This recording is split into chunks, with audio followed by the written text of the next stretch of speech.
दृष्टि IAS 70 BPSC PT test series 2024 को आज इस सेशन में हम डिस्कस करने वाले हैं। Hello friends, welcome to the success Kendra. Friends देखिए, आज इस सेशन में हम लोग 70 बीपीएससी पीटी 2024 के लिए दृष्टि आईएएस के टेस्ट सीरीज को डिस्कस करेंगे। यहाँ पर आप देख भी सकते हैं फ्रेंड्स, दृष्टि आईएएस, और देखिए यहाँ पर टेस्ट कोड मेंशन है और यहाँ पर आप देख सकते हैं 70 बीपीएससी। ठीक है ना। तो आप जानते हैं कि 70 बीपीएससी पीटी 2024 के लिए दृष्टि आईएएस का टेस्ट सीरीज कितना इंपॉर्टेंट है। पूरा इसमें 150 प्रश्न है और आज हमारा यह दृष्टि आईएएस का 70 बीपीएससी 2024 के लिए टेस्ट सीरीज नंबर 1 है। फ्रेंड्स, इसी प्रकार से जितने भी टेस्ट सीरीज हैं दृष्टि आईएएस के 70 बीपीएससी पीटी 2024 के लिए, उनको मैं आपको कवर करवाऊंगा। जो लोग पहली बार चैनल पर आए हुए हैं, चैनल को सब्सक्राइब कर लीजिए और जो बगल में बेल आइकन है, घंटी का निशान है, उसको ज़रूर दबा लीजिएगा, ताकि जब भी 70 बीपीएससी पीटी 2024 से रिलेटेड कोई भी इम्पोर्टेंट वीडियो अपलोड किया जाए तो उसका नोटिफिकेशन सबसे पहले आपके पास पहुंच जाए। तो चलिए फ्रेंड्स, बिना देरी किए हुए सेशन आज का स्टार्ट करते हैं। एक बार सभी लोग फ्रेंड्स प्लीज़ सेशन को लाइक कर दीजिए और जब कंप्लीट इस टेस्ट सीरीज़ को लगा लीजिएगा तो इसे कम से कम एक ग्रुप में फ्रेंड्स अवश्य ही शेयर कर दीजिएगा। तो चलिए अब हम लोग आज का सेशन स्टार्ट करते हैं फ्रेंड्स। तो फ्रेंड्स, जैसे मैंने आपको बताया है कि आज इस सेशन में हम लोग Drishti IAS test series for 70 BPSC PT 2024 को डिस्कस करेंगे। यहाँ पर आप देख भी सकते हैं Drishti IAS 70 BPSC prelims test series 2024। और देखिए, दृष्टि आईएएस का 70 बीपीएससी पीटी 2024 के लिए आज हमारा यह टेस्ट सीरीज नंबर 1 है। और इसी प्रकार से दृष्टि आईएएस के जितने भी टेस्ट सीरीज हैं 70 बीपीएससी पीटी 2024 के लिए, उनको मैं आपको कवर करवाऊंगा। फ्रेंड्स, एक बार सभी लोग प्लीज़ सेशन को लाइक कर दीजिए। चलिए अब हम लोग सेशन स्टार्ट करते हैं फ्रेंड्स। थोड़ा सा मैं जूम कर देता हूं ताकि प्रश्न और भी स्पष्ट रूप से आपको दिखाई दे। आज के सेशन का पहला प्रश्न पढ़िए कि हाल ही में जन समाचारों में रही मेकेदातु परियोजना किन नदियों के संगम पर स्थित है। अगर आप आंसर पहले से जानते हैं तो आंसर कमेंट करते चलिए, इससे आपका रिवीजन होते चलेगा और साथ ही साथ जो भी मैं एक्सप्लेन करके आपको बताऊंगा उसको आप ध्यानपूर्वक जरूर सुनिएगा। इस तरह से एक प्रश्न के साथ साथ आपके 2 से 3 प्रश्न जो हैं कवर होते चलेंगे। चलिए बताइए, इसका राइट आंसर क्या होगा कि हाल ही में जन समाचारों में रही मेकेदातु परियोजना किन नदियों के संगम पर स्थित है। देखिए, मेकेदातु परियोजना जो है ये किस राज्य से संबंधित है, तो याद रखिएगा ये कर्नाटक से संबंधित है। ठीक है ना। ये कहाँ पर है मेकेदातु परियोजना, तो ये कर्नाटक राज्य में है। और मेकेदातु परियोजना एक बहुउद्देशीय परियोजना है। इसके अंतर्गत जल स्तर को प्रबंधित करने के लिए एक जलाशय का निर्माण शामिल है। ठीक है फ्रेंड्स। और देखिए, ये मेकेदातु परियोजना जो है ये कावेरी नदी और उसकी सहायक नदी अर्कावती के संगम पर स्थित है। तो यहाँ पर देखिए कावेरी और अर्कावती करेक्ट आंसर हो जाएगा।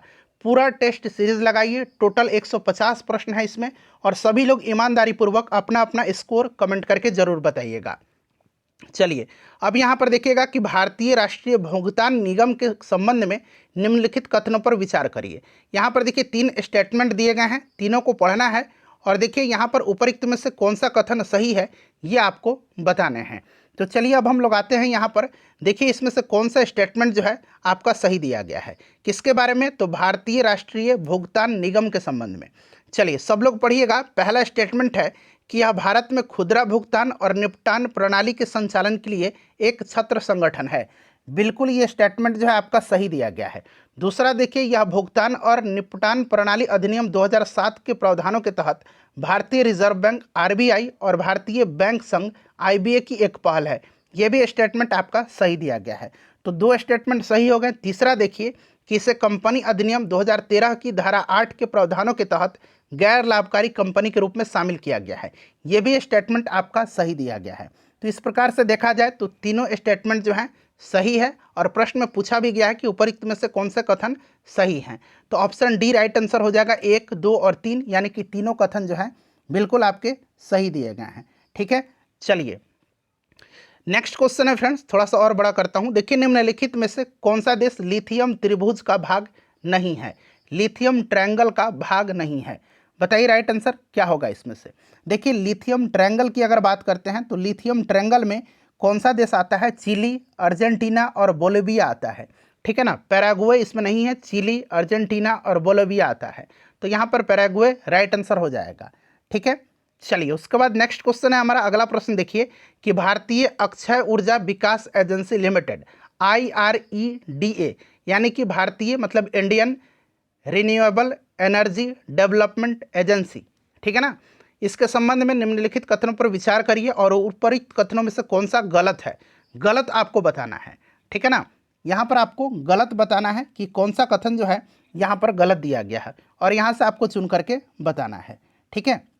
अब यहाँ पर देखिए ये जो आपका भारतीय अक्षय ऊर्जा विकास एजेंसी लिमिटेड है, देखिए फ्रेंड्स यह एक पब्लिक लिमिटेड लोक उपक्रम है जिसे कि वर्ष 1987 में जो है एक गैर बैंकिंग वित्तीय संस्थान के रूप में स्थापित किया गया था, जो ऊर्जा के नए और नवीकरणीय स्रोतों और ऊर्जा दक्षता संरक्षण से संबंधित परियोजनाओं की स्थापना के लिए वित्तीय सहायता को बढ़ावा देने, विकसित करने और इसके विस्तार हेतु कार्यरत है, ठीक है ना। तो यहाँ पर देखिए यह भारत सरकार का एक मिनी रत्न उद्यम है, ये स्टेटमेंट जो है आपका सही नहीं है, और यह विद्युत मंत्रालय के प्रशासनिक नियंत्रण का अधीन है, ये भी नहीं है, ठीक है ना फ्रेंड्स। यह जो है ध्यान रखिएगा, यह आपके नवीन एवं नवीकरणीय ऊर्जा मंत्रालय के प्रशासनिक नियंत्रण का अधीन है, तो ये भी आपका गलत हो गया, ठीक है ना, दूसरा भी गलत हो गया। तो इस प्रकार से देखा जाए तो कौन सा इसमें से गलत है, तो दोनों कथन गलत हैं, तो सी राइट आंसर हो जाएगा, 1 और 2 दोनों, ठीक है। चलिए नेक्स्ट क्वेश्चन करेंगे, अगला प्रश्न है यहाँ पर हमारा कि अटलांटिक डिक्लेरेशन के संबंध में निम्नलिखित कथनों पर विचार करिए, ठीक है ना। यहाँ पर 2 स्टेटमेंट दिए गए हैं और उपरोक्त कथनों में से कौन सा कथन सही है ये आपको बताने हैं। किसके बारे में, तो यहाँ पर ध्यान दीजिएगा, प्रश्न एक बार और पढ़िए, अटलांटिक डिक्लेरेशन के बारे में, ठीक है। बताइए राइट आंसर क्या हो जाएगा, करेक्ट आंसर इसका क्या होगा। तो यहाँ पर फ्रेंड्स आप देखेंगे, अब एक एक करके हम लोग दोनों स्टेटमेंट को पढ़ लेते हैं। देखिए पहला स्टेटमेंट क्या है कि संयुक्त राज्य अमेरिका और यूरोपीय संघ ने 21वीं सदी के अमेरिकी यूरोपीय संघ आर्थिक साझेदारी के लिए अटलांटिक डिक्लेरेशन की घोषणा की। जी नहीं, ये स्टेटमेंट गलत है, मैं आपको बताता हूँ कि गलत क्यों है। अब देखिएगा, संयुक्त राज्य अमेरिका और यूनाइटेड किंगडम में, यहाँ पर यूरोपीय संघ नहीं होगा, संयुक्त राज्य अमेरिका और यूरोपीय संघ ने जो है 21वीं सदी के लिए US UK, याद रखिएगा, US UK आर्थिक साझेदारी के लिए अटलांटिक डिक्लेरेशन जारी किया, और इस डिक्लेरेशन का उद्देश्य वर्तमान युग की चुनौतियों को प्रभावी ढंग से संबोधित करने के लिए दोनों देशों के मध्य लंबे समय से चले आ रहे गठबंधन को अनुकूलित, सुदृढ़ और पुनर्कल्पित करना है। तो पहला गलत हो गया। दूसरा देखिएगा कि यह डिक्लेरेशन आघात सह विविध और सुरक्षित आपूर्ति श्रृंखला बनाने पर केंद्रित है, जो रणनीतिक निर्भरता को कम करती है, तो दूसरा बिल्कुल करेक्ट दिया गया है। तो प्रश्न में पूछा गया कि कौन सा इसमें से सही है, तो केवल 2 राइट आंसर हो जाएगा। चलिए नेक्स्ट क्वेश्चन है कि भारत और निम्नलिखित में से किस देश के बीच द्विपक्षीय सैन्य अभ्यास एक्वेरिन आयोजित किया जाता है। तो देखिए ये एक्वेरिन जो है ये सैन्य अभ्यास है भारत और मालदीव के बीच में, इसको आप याद रखिएगा, भारत और मालदीव के बीच में, ठीक है फ्रेंड्स। चलिए उसके बाद नेक्स्ट क्वेश्चन हमारा कि निम्नलिखित में से किस देश ने फतह नामक हाइपरसोनिक मिसाइल विकसित की है। फतह नामक हाइपरसोनिक मिसाइल काफ़ी इंपॉर्टेंट क्वेश्चन है फ्रेंड्स, इसको आप ध्यान रखिएगा। फतह नामक हाइपरसोनिक मिसाइल को ईरान ने विकसित किया है। किसने किया है? ईरान ने विकसित किया है। चलिए उसके बाद देखिएगा कि भारत के पहले अंतर्राष्ट्रीय क्रूज पोत का नाम क्या है। भारत के पहले अंतर्राष्ट्रीय क्रूज पोत का नाम क्या है? तो फ्रेंड्स इस पोत का नाम है, क्या नाम है इसका बताइए? MV express. चेन्नई से श्रीलंका के लिए ये रवाना हुआ है, ठीक है ना। तो यहाँ पर MV एक्सप्रेस अंतर्राष्ट्रीय क्रूज पोत पूछा गया है, तो इसको आप ध्यान रखिएगा, ठीक है फ्रेंड्स। चलिए नेक्स्ट क्वेश्चन कर लेंगे। अगला प्रश्न है हमारा कि निम्नलिखित में से किस मंत्रालय ने पोषण ट्रैक्टर एप्लीकेशन लॉन्च किया है। पोषण ट्रैक्टर एप्लीकेशन को किस मंत्रालय ने लॉन्च किया है? तो देखिए इस कौन सा मंत्रालय है जिसने जो है पोषण ट्रैक्टर एप्लीकेशन को लॉन्च किया है? तो फ्रेंड्स ये आपका है महिला एवं बाल विकास मंत्रालय। महिला एवं बाल विकास मंत्रालय, ऑप्शन डी यहाँ पर राइट आंसर हो जाएगा, ठीक है। पोषण ट्रैक्टर प्रबंधन एप्लीकेशन आंगनबाड़ी केंद्र की गतिविधियों का 360 डिग्री दृश्य प्रदान करता है, और यह एप्लीकेशन आंगनबाड़ी कार्यकर्ताओं के द्वारा किए गए कार्य को डिजिटाइज और स्वचालित करके कुशल सेवा वितरण की सुविधा प्रदान करता है, ठीक है। तो इसको आप ध्यान रखिएगा। देखिए भारत के रक्षा मंत्रालय ने निम्नलिखित में से किस देश से MQ-9B सशस्त्र ड्रोन की खरीद के लिए स्वीकृति प्रदान किया है? इंपॉर्टेंट क्वेश्चन है। तो फ्रेंड्स ये क्या है, किसके साथ? तो याद रखिएगा ये क्या है, अमेरिका के साथ। तो राइट आंसर यहाँ पर देखिए USA हो जाएगा, ठीक है ना, यूएसए यहाँ पर करेक्ट आंसर हो जाएगा। चलिए उसके बाद नेक्स्ट क्वेश्चन करेंगे। अगला प्रश्न है कि भारतीय रुपये के अंतर्राष्ट्रीयकरण के संबंध में निम्नलिखित कथनों पर विचार करिए। और यहाँ पर देखिएगा कि उपरोक्त कथनों में से कौन सा कथन यहाँ पर सही दिया गया है, ये आपको बताना है। ठीक है ना, तो यहाँ पर मैं आंसर बता देता हूँ। पहले देखिए, पहला और दूसरा दोनों स्टेटमेंट इसमें से सही है। अब आप दोनों स्टेटमेंट को पढ़िए। यह एक ऐसी प्रक्रिया है जिसमें सीमा पार लेन देन में भारतीय रुपये का उपयोग बढ़ाना शामिल है। बिल्कुल ये आपका स्टेटमेंट सही दिया गया है। ठीक है, और उसके बाद देखिए, यह मुद्रा के अधिमूल्यन के साथ विनिमय दर की अस्थिरता को कम करके भारतीय अर्थव्यवस्था का समर्थन करने पर केंद्रित है। बिल्कुल ये आपका स्टेटमेंट सही दिया गया है। तो इस प्रकार से दोनों स्टेटमेंट सही हैं। ठीक है ना, तो इस प्रकार से right answer option number C हो जाएगा। देखिए फ्रेंड्स, जो आपका 70 बीपीएससी पीटी 2024 घटना चक्र है, मैंने उस सारे बुक को कंप्लीट कर दिया है। बिल्कुल सब्जेक्ट वाइज कराया हुआ है। भारत के इतिहास, बिहार के इतिहास, बिहार का भूगोल, भारत का भूगोल, सब कुछ कवर कराया हुआ है। मैंने इनका प्लेलिस्ट बना दिया है, लिंक भी डिस्क्रिप्शन में मिल जाएगा, आप देख सकते हैं। चलिए देखिए, निम्नलिखित में से कौन सा देश ग्लोबल साउथ का हिस्सा नहीं है? ग्लोबल साउथ का, तो देखिए इसमें से ग्लोबल साउथ का हिस्सा जो है कौन सा देश नहीं है, तो आप देख सकते हैं फ्रेंड्स, ऑस्ट्रेलिया जो है ना, इसमें ये ग्लोबल साउथ का हिस्सा नहीं है। ऑस्ट्रेलिया जो है ये ग्लोबल नॉर्थ का हिस्सा है। ऑस्ट्रेलिया ग्लोबल नॉर्थ का हिस्सा है। ठीक है ना, ग्लोबल नॉर्थ में जो है ओशनिया के कंट्री हैं और अन्य जगहों के कुछ नए देश भी शामिल हैं। तो इस प्रकार से ऑस्ट्रेलिया ये आपका ग्लोबल नॉर्थ का हिस्सा है। ठीक है, याद रखिएगा। चलिए, और ग्लोबल साउथ की बात करते हैं, तो ग्लोबल साउथ में वैसे देश हैं जो अक्सर विकासशील, कम विकसित अथवा अविकसित के रूप में जिनको जाना जाता है, और मुख्य रूप से अफ्रीका, एशिया और लैटिन अमेरिका के देश इसमें शामिल हैं। ठीक है, नेक्स्ट क्वेश्चन है कि राष्ट्रीय मानवाधिकार आयोग के संबंध में निम्नलिखित कथनों पर विचार करिए। और यहाँ पर देखिएगा कि कौन सा कथन यहाँ पर सही दिया गया है, ये आपको बताना है कि कौन सा कथन सही दिया गया है। अब यहाँ पर देख लीजिएगा, यहाँ पर राइट आंसर क्या हो जाएगा। आते हैं, देखिए राज्यसभा के सभापति 6 सदस्यीय समिति का हिस्सा होते हैं जो इसके अध्यक्ष एवं सदस्यों के नामों की सिफारिश करती है। यह आपका गलत दिया गया है। अब यहाँ पर ध्यान दीजिएगा, देखिए आयोग में एक अध्यक्ष, 5 पूर्णकालिक सदस्य और 7 मानक सदस्य होते हैं। ठीक है, याद रखिएगा, इसमें एक अध्यक्ष, 5 पूर्णकालिक सदस्य और 7 मानद सदस्य होते हैं। ठीक है, और अध्यक्ष भारत का पूर्व मुख्य न्यायाधीश या सर्वोच्च न्यायालय का न्यायाधीश होता है। और वर्तमान में राष्ट्रीय मानवाधिकार आयोग के अध्यक्ष जस्टिस अरुण कुमार मिश्रा हैं। ठीक है, याद रखिएगा। और इस समिति में जो है प्रधानमंत्री, लोकसभा अध्यक्ष, राज्यसभा का उपसभापति, यहाँ पर सभापति दिया गया है, राज्यसभा का उपसभापति। ठीक है ना, संसद के दोनों सदनों के में विपक्ष के नेता और केंद्रीय गृह मंत्री शामिल होते हैं। इसीलिए ये स्टेटमेंट आपका सही है। अध्यक्ष जो है, ये अध्यक्ष और सदस्य 3 वर्ष की अवधि के लिए या 70 वर्ष की आयु तक पद पर बने रहते हैं। ठीक है, बिल्कुल यहाँ पर देखिए, ये स्टेटमेंट जो है आपका क्या है कि अध्यक्ष और इसके सदस्य 3 वर्ष की अवधि या 70 वर्ष की आयु तक जो भी पहले हो पद पर बने रहते हैं। तो ये आपका करेक्ट है। पहला गलत है, दूसरा करेक्ट हो गया। तीसरा है, यह आयोग कथित मानवाधिकार उल्लंघन की तारीख से 1 वर्ष के पश्चात किसी भी मामले की जांच नहीं कर सकता है। तो बिल्कुल जो है यहाँ पर आपका ये भी स्टेटमेंट जो है आपका यहाँ पर सही दिया गया है। ठीक है ना, तो ये भी स्टेटमेंट आपका सही दिया गया है। तो यहाँ पर आपका 2 और 3 सही हो जाएगा ऑप्शन में। ठीक है, अच्छा, राष्ट्रीय मानवाधिकार आयोग की बात करते हैं तो इसकी स्थापना 12 अक्टूबर 1993 को हुई थी। ये आप सन और डेट जरूर याद रखिएगा। चलिए अगला प्रश्न है कि निम्नलिखित में से किस शहर में ग्रीन हाइड्रोजन पर अंतर्राष्ट्रीय सम्मेलन आयोजित किया गया? बताइए राइट आंसर इसका क्या होगा, करेक्ट आंसर इसका क्या होगा। तो देखिए फ्रेंड्स, यहाँ पर राइट आंसर जो होगा कौन सा सही है, तो आपका नई दिल्ली। ठीक है ना, चलिए उसके बाद देखिएगा अगला प्रश्न 15 नंबर क्वेश्चन है हमारा कि भारत 6G अलायंस के संबंध में निम्नलिखित कथन पर विचार करिए। और यहाँ पर देखिएगा कि कौन सा इसमें से सही है। 2 स्टेटमेंट दिए गए हैं। ठीक है ना, किसके बारे में, तो भारत 6G अलायंस के संबंध में। ठीक है, बताइए राइट आंसर इसका क्या होगा। बताइए फ्रेंड्स, इसका करेक्ट आंसर क्या होगा, बताइए करेक्ट आंसर इसका क्या होगा। तो यहाँ पर देखिएगा कि विज्ञान और प्रौद्योगिकी मंत्रालय ने वायरलेस संचार की अगली सीमा 6G प्रौद्योगिकी में नवाचार तथा नेतृत्व को बढ़ावा देने के लिए भारत 6G अलायंस लॉन्च किया है। ठीक है ना, तो ये स्टेटमेंट जो है यहाँ पर आपका जो है ये स्टेटमेंट गलत दिया गया है। ठीक है ना, ये स्टेटमेंट गलत दिया गया है। क्लियर, देखिए ये जो आपका B6GA जो है, ठीक है, B6GA एक सहयोगी मंच है जिसमें सार्वजनिक और निजी कंपनियां, शिक्षाविद, अनुसंधान संस्थान और मानक विकास संगठन इसमें शामिल हैं। ठीक है, इस चीज़ को आप ध्यान रखिएगा।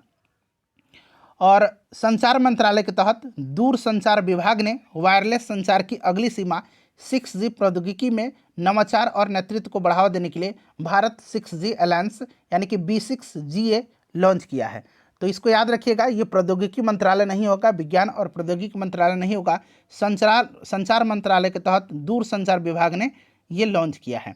तो ये आपका गलत है। देखिए, इससे भारत को 6G प्रौद्योगिकी का विकास करने और इसे अपनाने में सहायता मिलेगी, बिल्कुल सही है, जिसका अर्थव्यवस्था, समाज और पर्यावरण पर व्यापक प्रभाव पड़ेगा। ये स्टेटमेंट आपका सही है।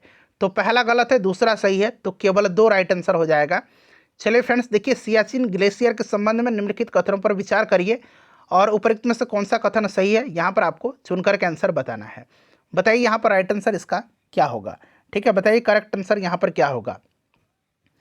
चलिए देखिएगा, ताजिकिस्तान के फेडचेंको ग्लेशियर के बाद यह विश्व के गैर ध्रुवीय क्षेत्रों से संबंधित दूसरा सबसे लंबा ग्लेशियर है। बिल्कुल यहाँ पर यह स्टेटमेंट आपका सही दिया गया है। ठीक है ना।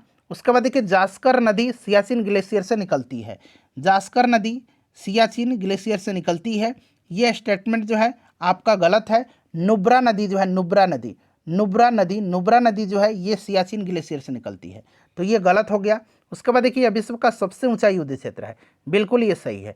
तो सही कौन सा है, पहला और तीसरा सही है। तो इस प्रकार से देखें तो बी जो होगा ऑप्शन सही है, पहला और तीसरा। देखिए, हाल ही में समाचारों में रही लंबानी कला भारत के निम्नलिखित में से किस राज्य से संबंधित है। लंबानी कला जो है यह कर्नाटक राज्य से संबंधित है। ठीक है ना, कर्नाटक राज्य राइट आंसर हो जाएगा। और यह लंबानी या बंजारा समुदाय द्वारा बनाए जाने वाले वस्त्र अलंकरण का एक रूप है। ठीक है, चलिए उसके बाद नेक्स्ट क्वेश्चन हमारा कि निम्नलिखित में से किस समिति ने शून्य प्रथम सूचना रिपोर्ट 0 FIR शुरू करने की सिफारिश की है। बताइए राइट आंसर इसका क्या होगा। तो फ्रेंड्स, ये क्या, न्यायमूर्ति वर्मा समिति ने। ठीक है ना, न्यायमूर्ति वर्मा समिति। 0 FIR ऐसी FIR होती है जिसे किसी भी पुलिस स्टेशन द्वारा, चाहे उसका क्षेत्राधिकार कुछ भी हो, तब दर्ज किया जा सकता है जिसे उसे किसी संज्ञेय अपराध के बारे में शिकायत प्राप्त होती है, और इस स्तर पर कोई नियमित FIR नंबर नहीं दिया जाता है। ठीक है ना, तो यहाँ पर देखिएगा ऑप्शन ए राइट आंसर हो जाएगा। चलिए अगला प्रश्न कर लेंगे। नेक्स्ट क्वेश्चन है हमारा, क्वेश्चन नंबर 19 है कि निम्नलिखित में से कौन सा राज्य निर्यात तैयारी सूचकांक 2022 में शीर्ष पर है। तो 2023 में रिपोर्ट जारी किया गया था और अब इसमें शीर्ष पर तमिलनाडु हो गया है। इसमें अब शीर्ष पर कौन सा है, तमिलनाडु हो गया है। और राज्य निर्यात तैयारी सूचकांक ये नीति आयोग के द्वारा जारी किया जाता है। ठीक है ना, ध्यान रखिएगा, तीसरा संस्करण था ये अभी, ठीक है, जो कि जारी किया गया है। और इसमें तमिलनाडु शीर्ष पर है, दूसरे स्थान पर महाराष्ट्र है और तीसरे स्थान पर कर्नाटक है। हाल ही में समाचारों में रहा कास पठार भारत के निम्नलिखित राज्यों में से किस में स्थित है। कास पठार, बताइए राइट आंसर क्या होगा। कास पठार जो है ये किस राज्य में स्थित है। तो कास पठार ये महाराष्ट्र में स्थित है और इसे महाराष्ट्र की फूलों की घाटी भी कहा जाता है, तो ये भी आप ध्यान रखिएगा, महाराष्ट्र राइट आंसर हो जाएगा। देखिए, बिहार शतरंज संघ द्वारा आयोजित बिहार अंडर 11 बालिका शतरंज चैंपियनशिप किसने जीता है, बताइए। तो फ्रेंड्स देखिए, ये जीता है मोहिनी ने, और मोहिनी जो है ये सारण जिले के छपरा की रहने वाली हैं। तो यहाँ पर देखिए मोहिनी राइट आंसर हो जाएगा। देखिए, वर्ष 2023 में बिहार रत्न सम्मान किसे दिया गया था, बिहार रत्न सम्मान। तो फ्रेंड्स ये दिया गया था किसको, करेक्ट आंसर क्या होगा। तो देखिए, ये मैथिली लोक गायिका सोनी चौधरी को, ठीक है ना, उनके उत्कृष्ट गायन के लिए बिहार रत्न से सम्मानित किया गया था। तो यहाँ पर देखिए सोनी चौधरी होगा। उसके बाद देखिए, बिहार के किस जिले में राज्य का सबसे बड़ा ब्लड बैंक बनाया जाएगा। तो मुजफ्फरपुर जिले में, ठीक है ना, इस चीज़ को ध्यान रखिएगा। तो मुजफ्फरपुर यहाँ पर राइट आंसर हो जाएगा। चलिए उसके बाद अगला प्रश्न है कि लखीसराय जिले में देखिए साल भंजिका मोक्ष देवी की एक बहुमूल्य मूर्ति मिली है। नाम याद रखिएगा, साल भंजिका मोक्ष देवी की एक बहुमूल्य मूर्ति मिली है। यह प्राचीन इतिहास के किस काल से संबंधित है। तो सबसे पहले देखिए किस जिले से मिली है, तो लखीसराय जिले, जिला का भी नाम आप याद रखिएगा। और ये आपके कुषाण काल से संबंधित है, ठीक है ना, कुषाण काल से, ठीक है, कुषाण काल से। चलिए, और बौद्ध धर्म के लोग जो हैं इस लोक देवी, एक तरह की ये लोक देवी हैं, लोक देवी सालभंजिका मोक्ष देवी, बौद्ध धर्म के लोग इनकी एक मतलब लोक देवी के रूप में पूजा करते हैं। चलिए उसके बाद नेक्स्ट क्वेश्चन हमारा कि निम्नलिखित कथनों पर विचार करिए और यहाँ पर आपको राइट आंसर चुन करके बताना है। ऑप्शन यहाँ पर दिया गया है ऊपर में, ऊपर में से कौन सा सही है, ठीक है ना। चलिए बताइए इसमें से कौन सा आपका, 1 मिनट रुक जाइए, हाँ इसमें से बताना है कि आपको कौन सा स्टेटमेंट आपका सही दिया गया है, ठीक है ना। चलिए एक एक करके पढ़ लेते हैं। देखिए पहला है कि देश का सबसे बड़ा हड्डी अस्पताल बिहार में बनाया जा रहा है, ठीक है। तो यहाँ पर देखिए सबसे बड़ा जो है पूछा गया है, तो ये हरियाणा के गुरुग्राम में है, तो ये आपका गलत हो जाएगा, ठीक है ना। लेबर 20 शिखर सम्मेलन पटना में आयोजित किया गया, तो बिल्कुल ये सही है, ठीक है ना, बिल्कुल ये स्टेटमेंट आपका सही है, ठीक है। और गायत्री कुमारी को राष्ट्रीय फ्लोरेंस नाइटिंगेल पुरस्कार दिया गया है। तो द्रौपदी मुर्मू जी जो हैं उन्होंने जो है बिहार के शेखपुरा जिला के ये रहने वाली हैं ANM गायत्री कुमारी, इन्हीं को राष्ट्रीय फ्लोरेंस नाइटिंगेल पुरस्कार प्रदान किया है 2023 वाला। तो कौन सा सही है, तो दूसरा और तीसरा यहाँ पर सही दिया गया है, जो कि आप देख सकते हैं ऑप्शन सी में है, ठीक है ना। राज तरंगिणी किसके द्वारा लिखी गई है, बहुत ही इजी क्वेश्चन है, ये कल्हन की पुस्तक है राज तरंगिणी, और इसमें कश्मीर के इतिहास का वर्णन है। चलिए उसके बाद नेक्स्ट क्वेश्चन हम लोग करेंगे कि भारत सरकार ने बिहार में राज्य राजमार्गों के उन्नयन के लिए किस संगठन के साथ 295 मिलियन डॉलर के ऋण समझौते पर हस्ताक्षर किया है, बताइए। तो फ्रेंड्स ये किया है ADB के साथ, एशियन डेवलपमेंट बैंक के साथ, याद रखिएगा, ठीक है। चलिए उसके बाद नेक्स्ट क्वेश्चन है कि बिहार में जैविक कॉरिडोर योजना के संदर्भ में निम्नलिखित कथनों पर विचार करिए, और यहाँ से आपको जो है सही आंसर चुन करके विकल्प में से बताना है। चलिए आते हैं, बताइए राइट आंसर क्या होगा यहाँ पर। देखिए इस योजना के तहत राज्य के चयनित 13 जिलों में कुल 20,000 एकड़ क्षेत्र को जैविक क्षेत्र बनाना है, ठीक है, बताइए।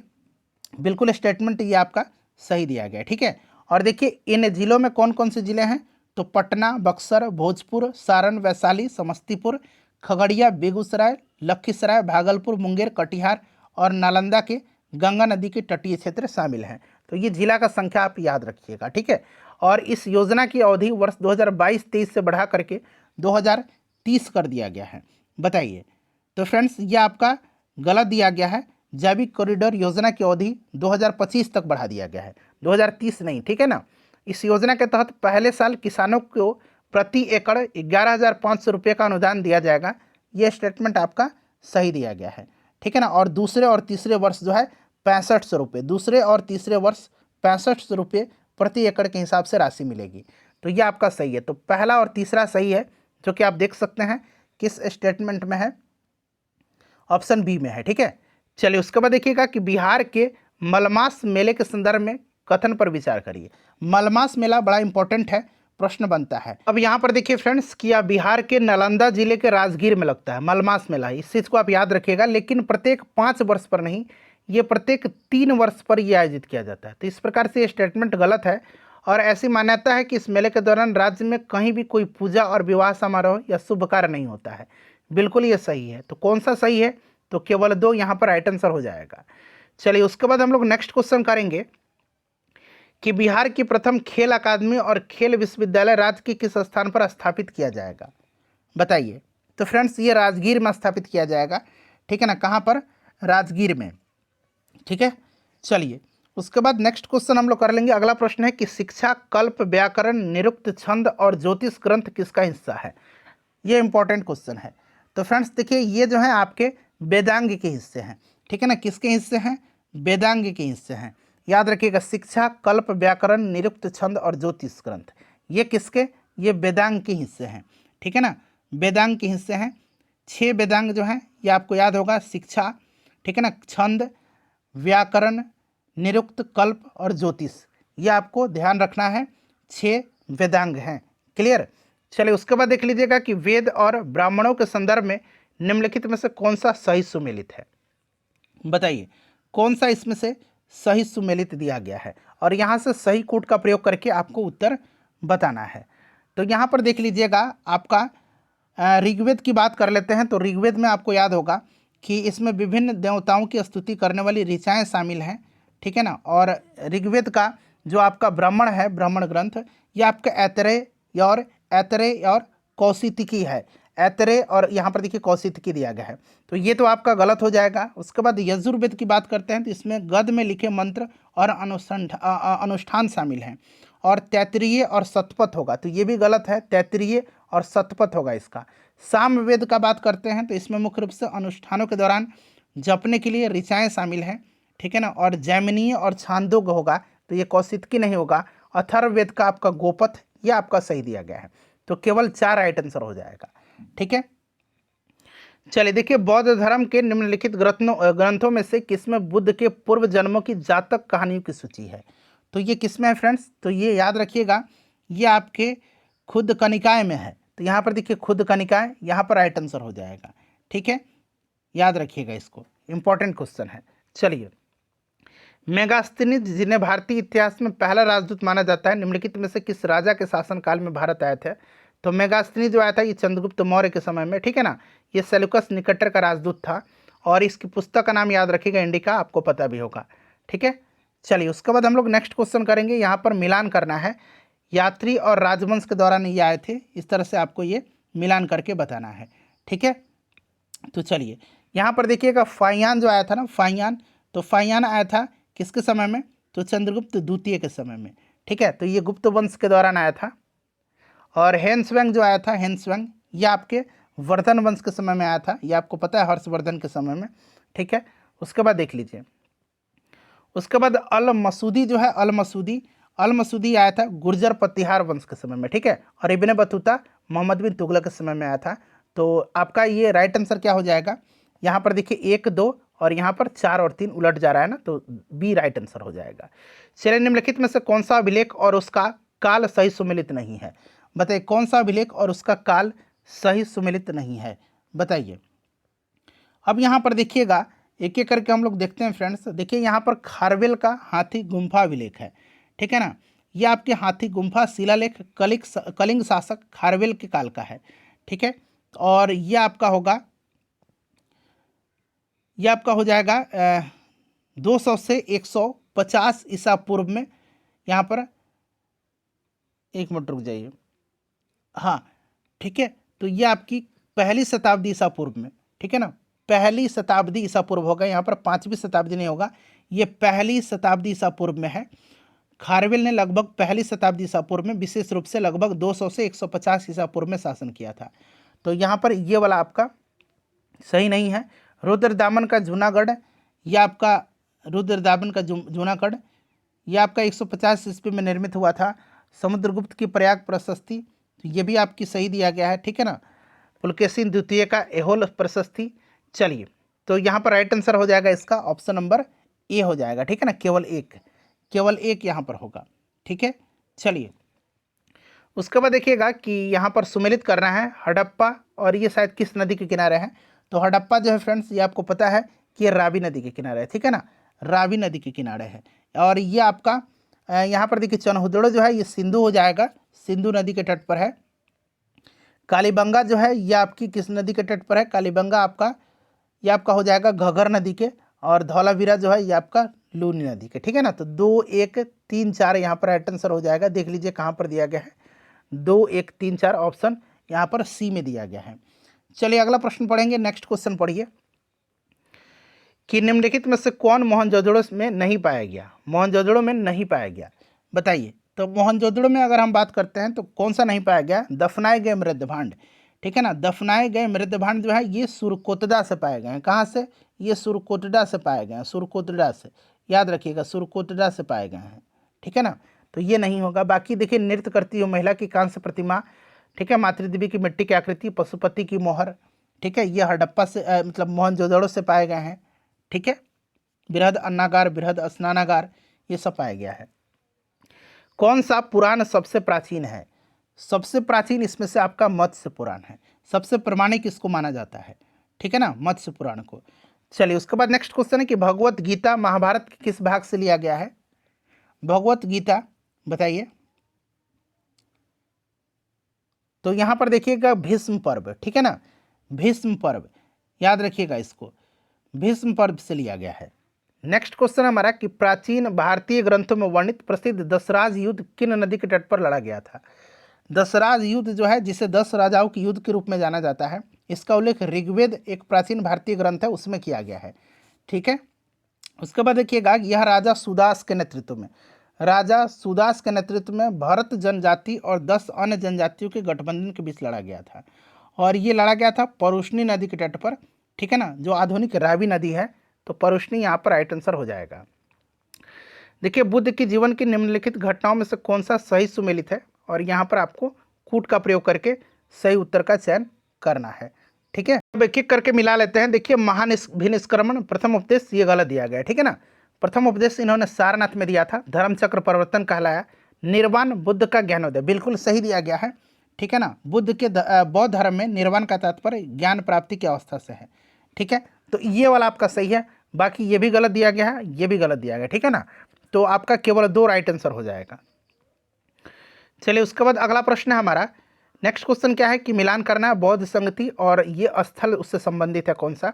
तो पहला बौद्ध संगति हुआ था आपको राजगीर में अजातशत्रु के समय। दूसरा हुआ था कहाँ पर, वैशाली में कालाशोक के समय में। तीसरा पाटलिपुत्र में अशोक के समय में। और चौथा कश्मीर में कनिष्क के समय में। तो इसको अब आप लोग आसानी से मिला सकते हैं। ठीक है ना, चलिए, उसके बाद नेक्स्ट क्वेश्चन है कि बौद्ध धर्म के संदर्भ में निम्नलिखित कथनों में से कौन सा यहाँ पर सही दिया गया है, कौन सा यहाँ पर आपका सही दिया गया है। तो देखिए, यहाँ पर देखिए, महाविभास शास्त्र वसुमित्र द्वारा लिखा गया है। बिल्कुल, यहाँ पर जो है महाविभास शास्त्र ये वसुमित्र के द्वारा लिखा गया है, ये करेक्ट है। ठीक है ना, शुद्ध पिटक बौद्ध धर्म की मठवासी संहिता है। शुद्ध पिटक बुद्ध के उपदेशों या कथनों का संग्रह है। 3 पिटक हैं, शुद्ध पिटक, विनय पिटक, अभिधम पिटक, और तीनों पिटकों की भाषा पाली है, ये भी आप ध्यान रखिएगा। विनय पिटक बुद्ध के उपदेशों का संकलन है, तो अभी मैंने बताया ये शुद्ध पिटक है, ये आपका गलत है। विनय पिटक भिक्षु और भिक्षुणियों के लिए नियम और व्यवहार से युक्त मठवासी संहिता है। ठीक है, चलिए, मिलिंद पन्हो मोगलीपुत्तीस और नागसेन के बीच का संवाद है, नहीं, मिलिंद पन्हो जो है मिनांडर और नागसेन के बीच का संवाद है, तो ये भी गलत हो गया। तो आपका तीसरा मतलब ऑप्शन डी चौथा सही है। ठीक है, चलिए, उसके बाद देखिए, निम्नलिखित में से किसे स्वर्ग के बुद्ध के रूप में संदर्भित किया जाता है। स्वर्ग के बुद्ध के रूप में अमिताभ को, ठीक है ना, अमिताभ को संदर्भित किया जाता है। क्लियर, चलिए, उसके बाद नेक्स्ट क्वेश्चन है हमारा। यहाँ पर आपको सुमेलित करना है विश्वविद्यालय और एक एक करके मिला लेते हैं। यहाँ पर देखिएगा, नालंदा का हो जाएगा आपका कुमारगुप्त प्रथम, विक्रमशिला का धर्मपाल, जगदल का हो जाएगा आपका ये जगदल, इसकी स्थापना राजा रामपाल ने करवाया था। ठीक है ना, ये उत्तर बंगाल अब बांग्लादेश में है। ठीक है ना, तो ये आपका रामपाल हो जाएगा, और बल्लभी का भट्टारक। ठीक है, तो इसको मिला लीजिएगा आप। देखिए, निम्नलिखित में से किस जैन तीर्थंकरों के नाम ऋग्वेद में मिलता है। ऋग्वेद में जो है किसका नाम मिलता है, तो फ्रेंड्स ऋग्वेद में मिलता है आपका ऋषभदेव का और अरिष्टनेमी का। ऋषभदेव और अरिष्टनेमी, ध्यान रखिएगा। अंतिम तीर्थंकर महावीर थे। ठीक है फ्रेंड्स, विष्णु पुराण और भागवत पुराण में जो है ऋषभ को नारायण का अवतार माना गया है। ठीक है, तो यहाँ पर आपके राइट आंसर हो जाएगा ए और बी दोनों। देखिए, निम्नलिखित में से कौन सा जैन धर्म की प्रतिज्ञाओं का हिस्सा नहीं है, नहीं पूछा गया है। तो देखिए, जैन धर्म की 4 मुख्य शिक्षाएं थी। अहिंसा, सत्य, अस्तेय। अहिंसा, सत्य, ठीक है ना, और अस्तेय, अपरिग्रह, 4 हो गए। और जो 5वां था ना, 5वां संयम, 5वां ब्रह्मचर्य यानी कि संयम, इसको महावीर जी ने शामिल किया था। ठीक है ना, तो गृहस्थ इसमें से नहीं होगा। चलिए, उसके बाद देख लीजिए, अगला प्रश्न है कि जैन धर्म महावीर के संदर्भ में निम्नलिखित में से कौन सा कथन सही नहीं है। कौन सा कथन यहाँ से सही नहीं है, चारों ऑप्शन आपको दिख रहे हैं। ठीक है ना, बताइए राइट आंसर क्या हो जाएगा, करेक्ट आंसर क्या हो जाएगा, सभी ऑप्शन को पढ़िए। तो देखिए, ये तो आपका सही दिया गया है बिल्कुल। रिजु पालिका नदी के तट पर उन्हें केवल ज्ञान प्राप्त हुआ था। उन्होंने अपना प्रथम उपदेश पावा में दिया था। ठीक है, प्रथम जैन संगति पाटलिपुत्र में आयोजित हुआ था, और इसकी अध्यक्षता जो है अस्तुलभद्र ने किया था। ठीक है, उसके बाद देख लीजिए, अगला है आपका कि महावीर ने जैन धर्म के 5 व्रतों में से ब्रह्मचर्य संयम को सम्मिलित किया था। अभी मैंने बताया था, ये वाला जो है ना, पाटलिपुत्र के प्रथम जैन संगति में उन्होंने भाग लिया था, ये आपका सही नहीं है। ठीक है, चलिए, उसके बाद हम लोग नेक्स्ट क्वेश्चन कर लेंगे। अगला प्रश्न है हमारा। उसके बाद देखिए, महावीर ने जो है, इन्होंने जो है किसी भी जैन संगति में भाग नहीं लिया था। देखिए, स्यादवाद और अनेकांतवाद के सिद्धांत निम्नलिखित में से किससे संबंधित है। बताइए राइट आंसर क्या हो जाएगा। तो फ्रेंड्स ये आपके जैन धर्म से संबंधित हैं, ठीक है ना, स्यादवाद और अनेकांतवाद, याद रखिएगा इसको। चलिए नेक्स्ट क्वेश्चन है कि अशोक के अभिलेख निम्नलिखित में से किस लिपि में लिखे गए थे। तो अशोक के अभिलेख जो है ना, ये आपकी किस लिपि में लिखे गए थे, ब्राह्मी, खरोष्टी और एक ग्रीक अरमाइक है, ठीक है ना। तो यहाँ पर उपयुक्त सभी राइट आंसर हो जाएगा। क्लियर। चलिए नेक्स्ट क्वेश्चन है हमारा, अगला प्रश्न है क्वेश्चन नंबर 52, जहाँ एक्सप्लेनेशन की आवश्यकता है वहाँ मैं आपको बताऊंगा। देखिए अशोक से संबंधित निम्नलिखित कथनों में से कौन सा सही। देखिए अशोक ने 361 ईसा पूर्व में कलिंग युद्ध लड़ा था, नहीं ये तो स्टेटमेंट आपका गलत है। और ये जो आपका 13वां अभिलेख है इसमें कलिंग युद्ध का उल्लेख है, ये सही है। तो पूछा गया कौन सा सही है, तो केवल 2 राइट आंसर हो जाएगा। देखिए मौर्य शासन में गोप शब्द का प्रयोग किसके लिए किया जाता था। गोप शब्द का प्रयोग, देखिए गोप शब्द का प्रयोग जो है ये आपके प्रशासनिक इकाइयों के प्रभारी के लिए किया जाता था, ठीक है ना। तो गोप जो होता था, गोप ये किसको कहा जाता था, देखिए ग्राम प्रशासन यानी कि ग्रामीणी के हाथों में था और उसे वरिष्ठ को, उसी वरिष्ठ को गोप कहा जाता था। तो ऑप्शन ए राइट आंसर हो जाएगा। देखिए निम्नलिखित में से कौन दिल्ली सल्तनत में पत्राचार विभाग था। दिल्ली सल्तनत में पत्राचार विभाग इसमें से कौन सा था, बताइए राइट आंसर। तो फ्रेंड्स ये दीवाने इंसा था, ठीक है ना, दीवाने इंसा ये एक पत्राचार विभाग था। दीवाने अर्ज एक सैन्य विभाग था, ठीक है। दीवाने कोही जो था, दीवाने कोही ये कृषि विभाग था। दीवाने रिसालत क्या था, तो फ्रेंड्स ये एक विदेशी मामलों का विभाग था, ठीक है ना। तो ये आपका दीवाने इंसा हो जाएगा। दिल्ली सल्तनत के दौरान चहलगामी को किस नाम से जाना जाता था, तो इसको जाना जाता था 40 तुर्क गुलाम अमीर जो थे। तो यहाँ पर ऑप्शन ए राइट आंसर हो जाएगा। और इल्तुतमिश ने यह स्थापित किया था, ठीक है ना, तुर्क ए चहलगामी जिसको कहा जाता था। ठीक है, निम्नलिखित में से किसने रक्त और लौह नीति अपनाई थी, तो ये बलवन ने अपनाया था। अपने विरोधियों के प्रति बलवन ने जो है रक्त एवं लौह की नीति अपनाई थी। उसके बाद देखिए अलाउद्दीन खिलजी के संदर्भ में निम्नलिखित कथनों पर विचार करिए और कौन सा इसमें से सही है। बताइए राइट आंसर इसका क्या हो जाएगा। तो यहाँ पर देखिए वो अपने सैनिकों को संपूर्ण वेतन नगद में देने वाला प्रथम सुल्तान था। बिल्कुल नगद वेतन देने वाला सैनिकों का या दिल्ली सल्तनत का पहला सुल्तान था, ठीक है। और उसने घोड़ों को दागने की प्रथा आरंभ की जिसे दाग प्रथा कहा गया। ये भी स्टेटमेंट आपका सही है। बाजार नियंत्रण प्रणाली को इसने लागू किया था, ठीक है। सैनिकों की होलिया लिखने की प्रथा की शुरुआत इन्होंने किया था। तो एक और दो दोनों सही है इसमें से। नेक्स्ट क्वेश्चन है हमारा कि निम्नलिखित में से किस राज्य को रोहमा कहा गया है। रोहमा, रोहमा कहा जाता था, बताइए। तो ये पाल राइट आंसर हो जाएगा, ठीक है ना, पाल यहाँ पर करेक्ट आंसर हो जाएगा। चलिए उसके बाद हम लोग नेक्स्ट क्वेश्चन कर लेंगे कि निजामुद्दीन औलिया निम्नलिखित में से किसके अनुयायी थे। निजामुद्दीन औलिया, तो फ्रेंड्स ये चिश्ती सिलसिला के, ठीक है ना, चिश्ती सिलसिला के निजामुद्दीन औलिया। चिश्ती सिलसिले की स्थापना भारत में ख्वाजा मोइनुद्दीन चिश्ती के द्वारा किया गया था, ठीक है। और निजामुद्दीन औलिया जो थे ये चिश्ती सिलसिला से ये संबंधित है, ठीक है। चलिए उसके बाद अगला प्रश्न है हमारा कि देखिए कथन है और कारण है, ये पढ़ना है और आपको यहाँ से सही उत्तर चुन करके बताना है। पूरा ऑप्शन आप देख लीजिएगा, ठीक है ना, पूरा आप देख लीजिए कि इसमें से कौन सा आपका सही दिया गया है। चलिए देखिएगा कि पाल प्रतिहार राष्ट्रकूट के बीच त्रिपक्षीय संघर्ष का उद्देश्य कनौज पर अधिकार करना था। बिल्कुल त्रिपक्षीय संघर्ष जो हुआ था ये पाल वंश, प्रतिहार वंश और राष्ट्रकूट वंश के बीच में हुआ था और इसका उद्देश्य जो था कनौज पर अधिकार करना था। कनौज पर नियंत्रण से तात्पर्य ऊपरी गंगा घाटी और उसके व्यापार एवं कृषि के समृद्ध संसाधनों पर नियंत्रण से है। बिल्कुल है, तभी तो ये संघर्ष हुए थे, ठीक है ना। तो दोनों सही दिया गया है और बिल्कुल ये आर जो है ना कारण, ये आपका कथन का सही व्याख्या कर रहा है। तो वही दिया गया ऑप्शन ए कि ए और आर दोनों सत्य है लेकिन आर ए की सही व्याख्या है, ठीक है ना। चलिए देखिए आदि शंकराचार्य के संदर्भ में निम्नलिखित में से कौन सा कथन सही नहीं है, बताइएगा कौन सा कथन इसमें से आपका सही नहीं है। बताइए राइट आंसर यहाँ पर क्या हो जाएगा। यहाँ पर थोड़ा सा नंबरिंग में गलती हो गया, कोई बात नहीं। ये 61 है, देखिए क्योंकि हमने 60 किया हुआ है और ये आपका 61 है, ठीक। तो यहाँ पर देखिएगा ऑप्शन ए जो है ये आपका सही नहीं है। बाकी उन्होंने बौद्ध धर्म के दर्शन का विरोध किया था।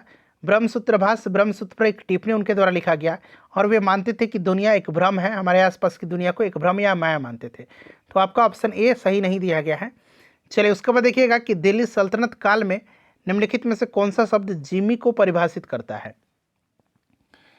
जिम्मी को परिभाषित करता है, तो फ्रेंड्स ये करता है वे लोग जिन्होंने मुस्लिम शासन को स्वीकार कर लिया और अपनी सुरक्षा के लिए जजिया नामक कर का भुगतान करने के लिए सहमत हो गए, ठीक है ना।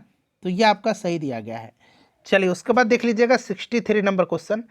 यहाँ पर बाकी ऑप्शन भी हैं, ठीक है ना। ऑप्शन ए राइट होगा इसका। देखिए साम्राज्य और वंश दिया गया है, तो यहाँ पर अगर बरार की बात करते हैं तो कुतुब शाही नहीं होगा, अच्छा सॉरी मिलान करना है ना, तो बरार का आपका इमाद शाही हो जाएगा, ठीक है ना। बीजापुर में आदिल शाही, और अहमदनगर में जो होगा आपका निज़ाम शाही हो जाएगा। गोलकुंडा में आपका हो जाएगा कुतुब शाही, ठीक है ना। और एक बीदर था, बीदर आपको याद होगा, बीदर आपका होगा बरीद शाही, ठीक है ना, बरीद शाही। तो ये बीदर भी आप याद रख लीजिएगा, क्लियर। तो इसको अब आप लोग मिला लीजिएगा, राइट आंसर ऑप्शन नंबर इसका डी हो जाएगा। चलिए उसके बाद नेक्स्ट क्वेश्चन हमारा कि चोल साम्राज्य के संदर्भ में निम्नलिखित कथन पर विचार करिए और कौन सा कथन इसमें से आपका सही दिया गया ये आपको बताना है। राजा चोल चोल साम्राज्य के संस्थापक थे, ये आपका गलत है, ठीक है ना। चोल साम्राज्य के संस्थापक विजयालय थे, ठीक है, विजयालय। राजा करिकाल ने पुहार की स्थापना की और कावेरी नदी के तट पर 160 किलोमीटर लंबे तटबंध का निर्माण करवाया था, यह आपका सही दिया गया है। तो केवल 2 यहाँ पर आपका सही है, क्लियर। चलिए देखिए पंपा, पोन्ना और रन्ना कौन थे, तो फ्रेंड्स ये जो थे ना, ये कौन थे, तो याद रखिएगा ये आपके थे कन्नड़ काव्य के त्रिरत्न, इनको कहा जाता है, पंप, पुन और रन्न को, ठीक है। चलिए उसके बाद अगला प्रश्न है 66 नंबर, दिल्ली सल्तनत काल में एकता धारकों को क्या कहा जाता था, बताइए। तो एकता धारकों को क्या कहा जाता था, तो फ्रेंड्स इनको मुक्ति कहा जाता था। क्या कहा जाता था, इनको मुक्ति कहा जाता था, मुक्ति, या इनको वल्ली कहा जाता था, मुक्ति या वल्ली, ठीक है। चलिए निम्नलिखित में से कौन किताबुल हिंद का लेखक था, किताबुल हिंद, तो किताबुल हिंद को लिखा है अल बरूनी ने, ठीक है ना। किसने लिखा है, अल बरूनी ने लिखा है, याद रखिएगा अल बरूनी ने लिखा है, क्लियर। देखिए तराइन का प्रथम युद्ध निम्नलिखित में से किस वर्ष लड़ा गया था, तो तराइन का पहला युद्ध 1191 में हुआ था, दूसरा युद्ध 1192 में हुआ था, ठीक है ना। तो पहला 1191 में लड़ा गया था, ठीक है। और यह तराइन का प्रथम युद्ध मोहम्मद गोरी के नेतृत्व में पृथ्वीराज रासो से लड़ा गया था, ठीक है। पृथ्वीराज जो है तृतीय है, पृथ्वीराज रासो की रचना चंद्रवर्त दाई ने किया था, और पृथ्वीराज तृतीय से ये लड़ा गया था, ठीक है ना। पृथ्वीराज तृतीय और मोहम्मद गोरी की सेना के बीच में, इसमें जो है मोहम्मद गोरी की सेना को पृथ्वीराज ने पराजित कर दिया था। निम्नलिखित में से किसने युद्ध की तुलगमा प्रणाली की शुरुआत किया था, तो फ्रेंड्स ये किया था बाबर ने पानीपत के प्रथम युद्ध में 1526 में, ठीक है, इब्राहिम लोदी के खिलाफ। और इसको हरा करके इब्राहिम लोदी को बाबर ने मुगल वंश की स्थापना किया था। देखिए मुगल स्थापत्य के संदर्भ में निम्नलिखित कथन पर विचार करिए और यहाँ से आपको सही कथन चुन करके बताने हैं। बताइए राइट आंसर यहाँ पर क्या हो जाएगा। तो यहाँ पर देखेंगे कि अकबर ने बहते पानी और फव्वारों के साथ उद्यान निर्माण में चारबाग शैली की स्थापत्य की शुरुआत किया था। तो फ्रेंड्स ये जो है आपके चारबाग बाबर ने शुरुआत किया था, तो यहाँ पर अकबर गलत दिया गया है, अकबर गलत है, ठीक है ना। और रामबाग भारत में पहला मुगल उद्यान है जिसे पारंपरिक चारबाग शैली में निर्मित किया गया है, ये बिल्कुल आपका सही दिया गया है, ठीक है ना, सही दिया गया है। तो यहाँ पर देखिए केवल 2 राइट आंसर इसका हो जाएगा।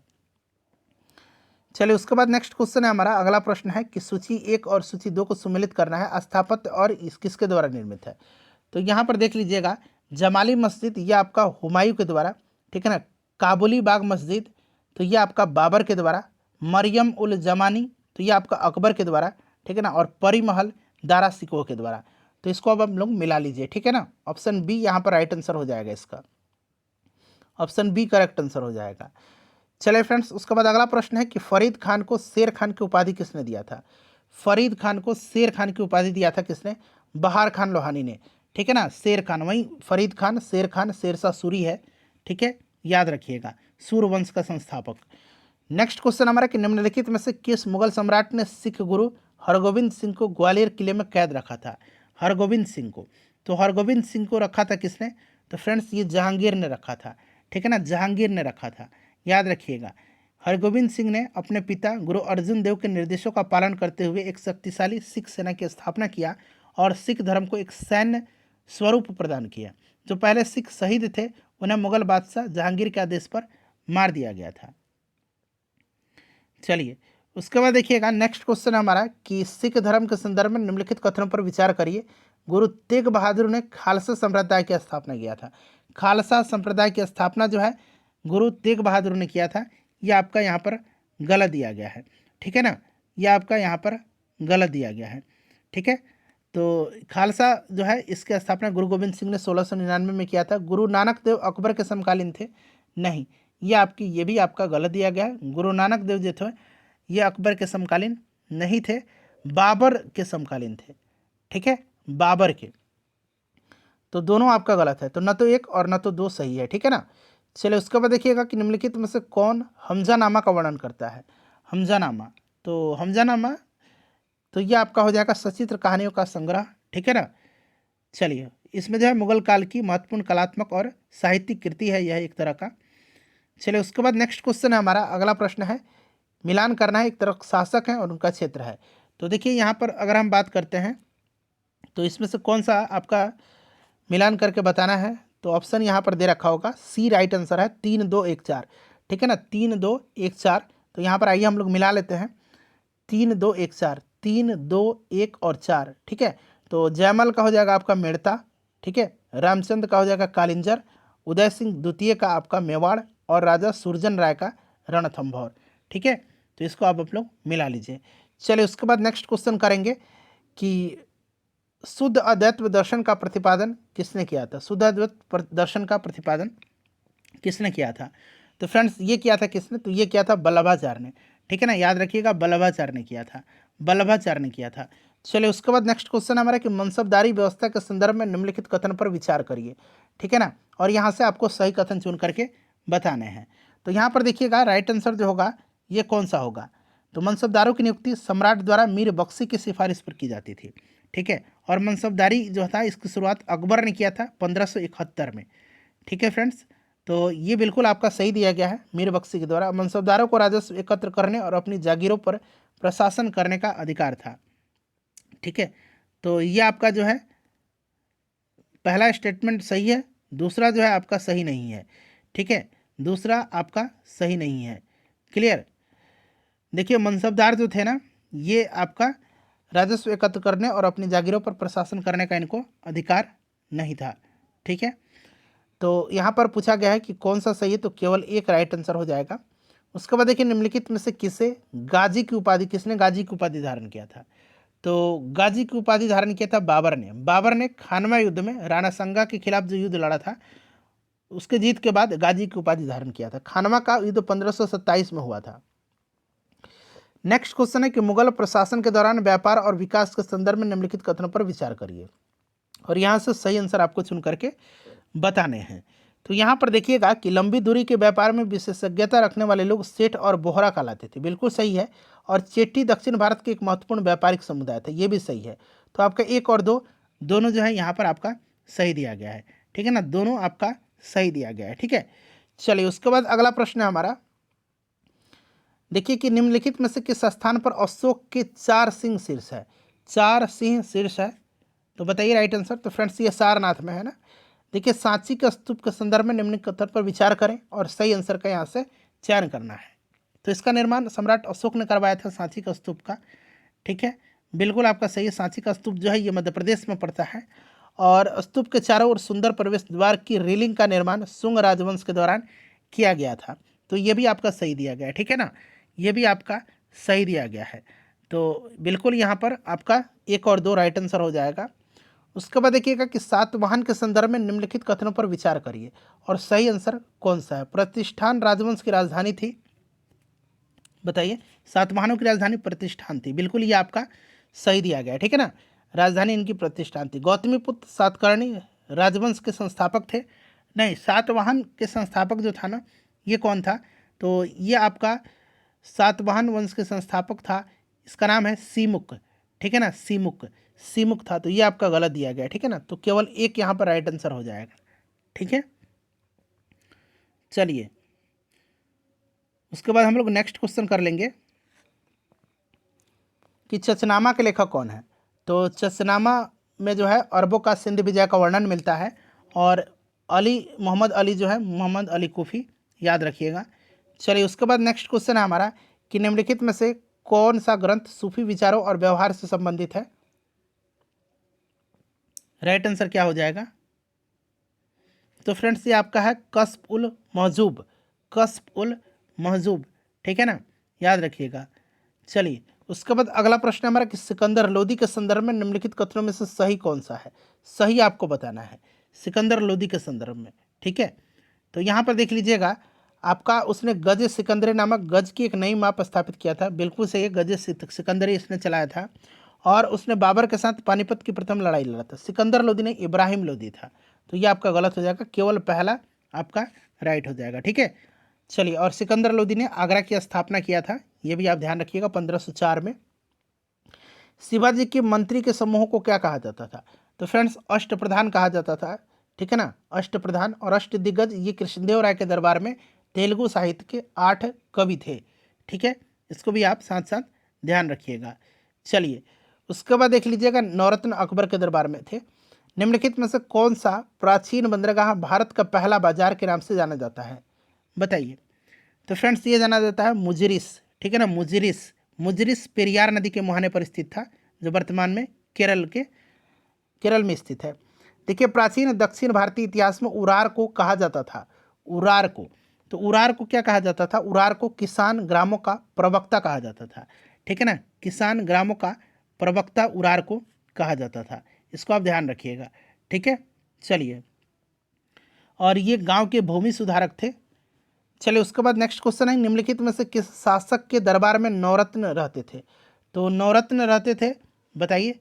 तो चंद्रगुप्त द्वितीय में, चंद्रगुप्त द्वितीय के नवरत्न कौन थे। तो अमर सिंह, कालिदास, बराहमिहिर, धनवंतरी, छपणक, वररुचि, हरिसेन, शंकु और वेताल भट्ट। ठीक है ना, तो चंद्रगुप्त द्वितीय।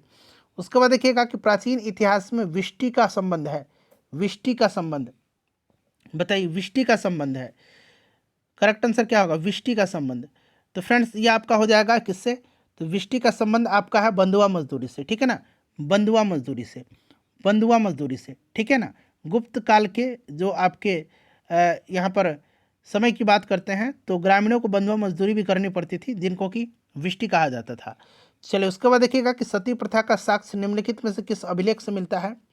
तो ये आपका मिलता है कहाँ से, तो भानुगुप्त के ऐरान अभिलेख से। ठीक है ना, याद रखिएगा। चलिए, यहाँ पर आपका हो जाएगा भानुगुप्त का ऐरान अभिलेख से। चलिए, उसके बाद नेक्स्ट क्वेश्चन कर लेंगे। अगला प्रश्न है हमारा कि सफ़रनामा रहला का लेखक कौन है। तो फ्रेंड्स ये इब्न बतूता है, जो मोहम्मद बिन तुगलक के समय में भारत आया था। ठीक है, चलिए। उसके बाद नेक्स्ट क्वेश्चन है कि अलामा प्रभु और अक्का महादेवी किस आंदोलन से जुड़े दो प्रमुख सुधारक थे।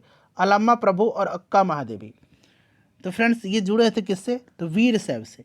ठीक है ना, वीर शैव आंदोलन की शुरुआत बसवन्ना और उनके अलामा प्रभु और अक्का देवी जैसे साथियों ने किया था। ठीक है, तो इसको याद रखिएगा। और यह आंदोलन 12वीं शताब्दी के मध्य कर्नाटक में आरंभ हुआ था। तो यहाँ पर वीर शैव राइट आंसर हो जाएगा। उसके बाद देख लीजिएगा कि खलीमपुर ताम्रपत्र अभिलेख किस शासक से संबंधित है। खलीमपुर ताम्रपत्र अभिलेख, बताइए फ्रेंड्स राइट आंसर क्या हो जाएगा। तो फ्रेंड्स ये आपके धर्मपाल जो है उनसे संबंधित है। तो यहाँ पर देखिए धर्मपाल करेक्ट आंसर हो जाएगा। ठीक है, चलिए। उसके बाद अगला प्रश्न है कि राष्ट्रकूट वंश का संस्थापक कौन था। तो राष्ट्रकूट वंश का संस्थापक जो था ये दंती दुर्ग था। ठीक है ना, दंती दुर्ग राइट आंसर हो जाएगा। चलिए, उसके बाद देखिए सैयद वंश का संस्थापक खिज्र खां। ठीक है, चलिए। उसके बाद देखिए 1833 के चार्टर अधिनियम के संदर्भ में निम्नलिखित कथन पर विचार करें और यहाँ से आपको सही आंसर चुन करके बताने हैं। तो देखिए, इसने भारत के साथ व्यापार पर कंपनी के एकाधिकार को समाप्त कर दिया, ये पूछा गया है। तो ये गलत है, क्योंकि 1813 का जो चार्टर एक्ट था ना, उसके तहत जो है भारत के साथ व्यापार पर कंपनी का एकाधिकार समाप्त किया गया था। ये गलत है। और इसने बंगाल प्रेसिडेंसी की विधि निर्माण की शक्ति से वंचित कर दिया और विधायी शक्ति को गवर्नर जनरल और उसकी परिषद को सौंप दिया। ये आपका सही दिया गया। ठीक है ना, तो यहाँ पर केवल आपका 2 राइट आंसर हो जाएगा। कौन सा, केवल आपका 2 राइट आंसर हो जाएगा। ठीक है, चलिए। उसके बाद नेक्स्ट क्वेश्चन है हमारा कि 1922 में असहयोग आंदोलन के अचानक समाप्त होने के कारण कौन सी प्रमुख घटना घटी थी। तो ये घटना घटी थी कौन सी। तो फ्रेंड्स देखिए ऑप्शन ए हो जाएगा चौरी चौरा की घटना। ठीक है ना, चौरी चौरा की घटना, ऑप्शन ए यहाँ पर राइट आंसर हो जाएगा। 5 फरवरी 1922 को यह घटना घटी थी गोरखपुर में, जिसके कारण जो है महात्मा गांधी ने असहयोग आंदोलन बंद करने का घोषणा किया था। वर्ष 1849 में परमहंस मंडली का गठन निम्नलिखित में से किस सुधारक ने किया था। तो दादोबा पांडुरंग ने किया था। ठीक है ना, दादोबा पांडुरंग ने किया था इसको याद रखिएगा, दादोबा पांडुरंग ने किया था। चलिए उसके बाद हम लोग नेक्स्ट क्वेश्चन कर लेंगे। अगला प्रश्न है हमारा क्वेश्चन नंबर 102। देखिए निम्नलिखित में से कौन सा संगठन 1930 में चटगांव शस्त्रागार पर छापे के लिए जिम्मेदार था। 1930 की घटना है ये, चटगांव शस्त्रागार पर छापेमारी। और देखिए ये कौन सा संगठन है ये आपसे पूछा गया है। तो ये संगठन आपका इंडियन रिपब्लिकन आर्मी, ठीक है ना, इंडियन रिपब्लिकन आर्मी, याद रखिएगा। क्लियर, काफ़ी इंपॉर्टेंट है। चलिए, और सूर्य सेन जो है इसी से संबंधित है, याद रखिएगा। निम्नलिखित में से किस गवर्नर जनरल को भारतीय प्रेस का मुक्तिदाता कहा जाता है। भारतीय प्रेस का मुक्तिदाता चार्ल्स मेटकॉफ को कहा जाता है, ठीक है। चलिए देखिएगा, फराजी आंदोलन के संदर्भ में निम्नलिखित कथनों में से कौन सा सही दिया गया है।